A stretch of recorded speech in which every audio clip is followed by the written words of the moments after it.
pusa eh. Sinira na naman yung seat cover ko. Nakakailang bili na ako. Hindi dapat inaayos mo yung paglalagay, nilalagay mo na ng cover. Ay, nakatakbo tuloy. Pag kayo minalas, alam mo bang malas yung nananakit ng mayo, sabi ng pusa, bitong taong ka mga. Talagang minamalas ako. Lagi sinira yung seat cover na. Nilagyan mo ng alam ng cover. Alam mo naman bantay natin yung sa mga ahas at saka dagang. Sige na, nakakakas na tuloy.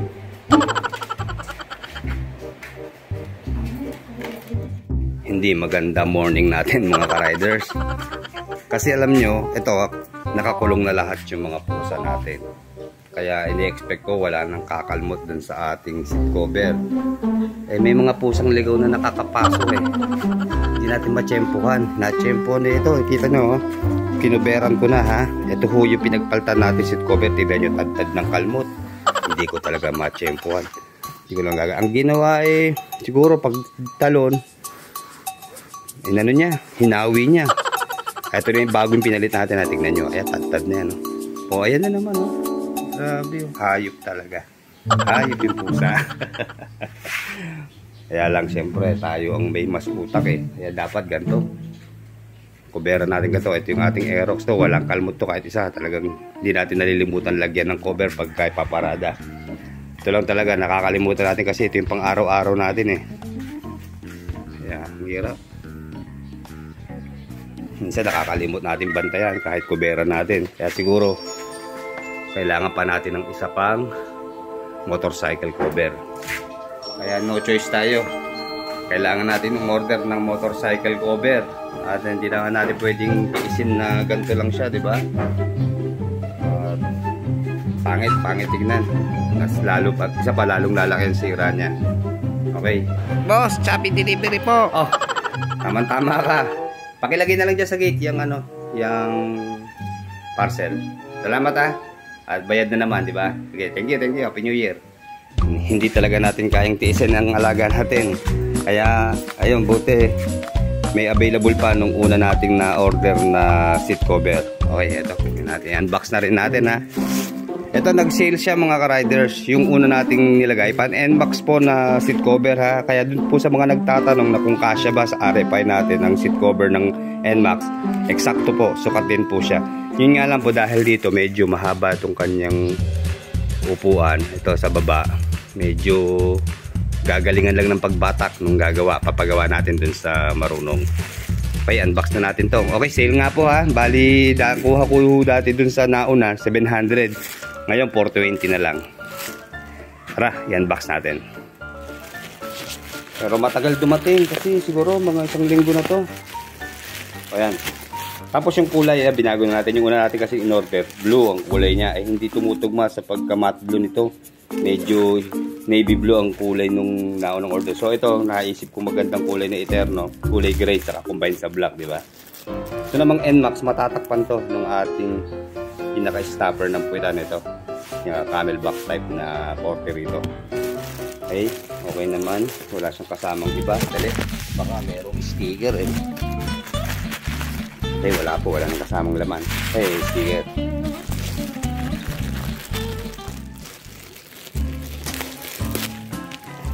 Ayan, biro nyo, from 700 naging 420 na lang siya.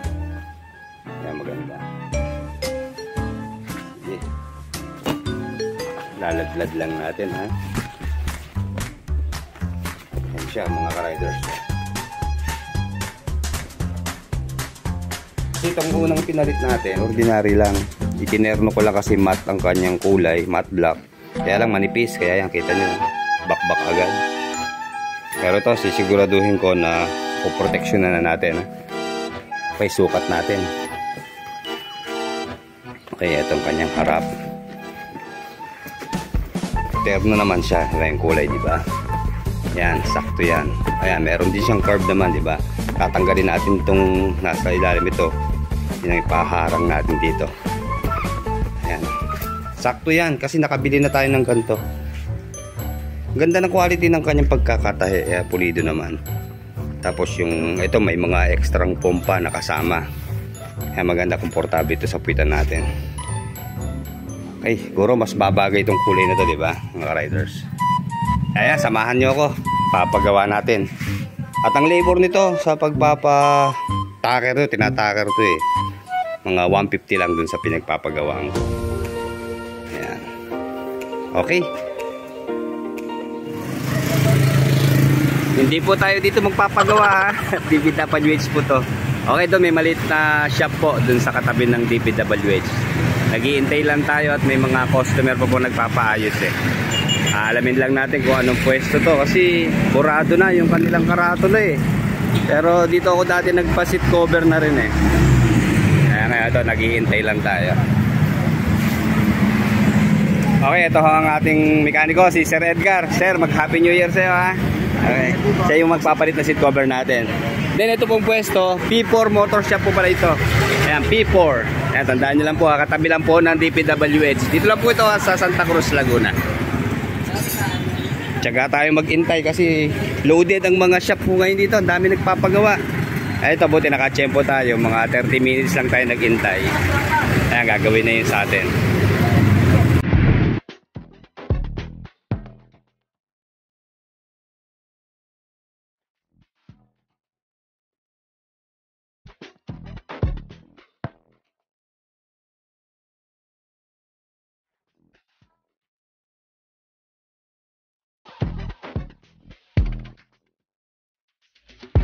Alam nyo, malaki po ang ginagampanan ng mga gantong motor shop, lalo na sa ating mga ordinaryong riders. Minsan kasi ito sila bukas kahit linggo, may mga emergency sira ng ating motorsiklo, instant magagawa po nila. Okay, bali ang may-ari po dito ay si Sir Philip Aresa. And then ito po yung kanyang anak, Sir, si Paulo. Ayan. Sir, ano pong name nyo, Sir?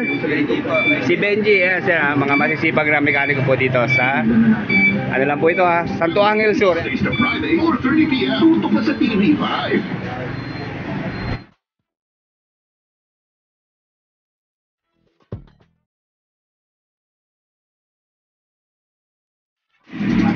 Okay mga ka-riders, hindi pa rin natin pinapalitan yung ating upuan. Yung pa rin stock.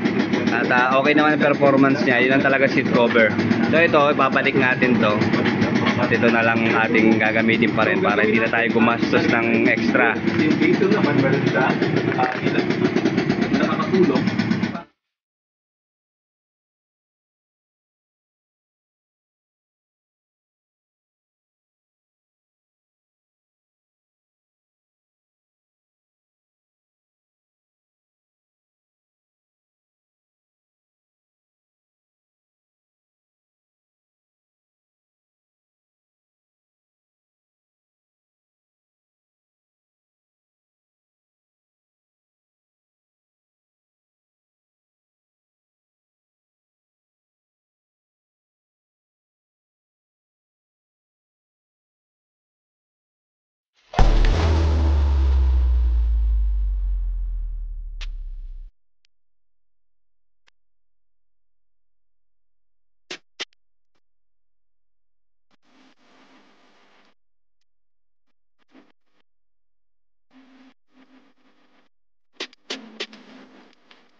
Riders, tapos na siyang i-packer. Bali, Bigla na lang daw na. sentro naman siya, di ba? Wala ang karelasyon.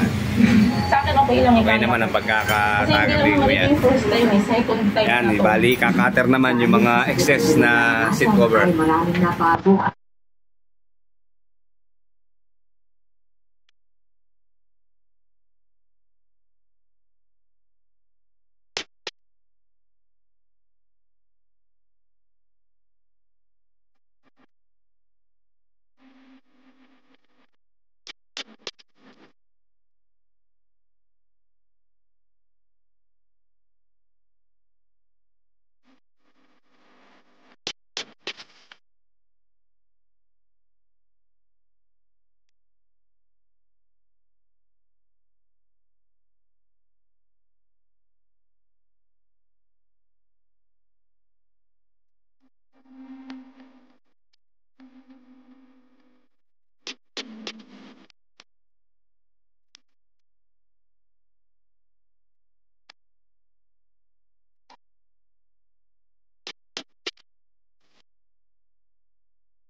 Okay.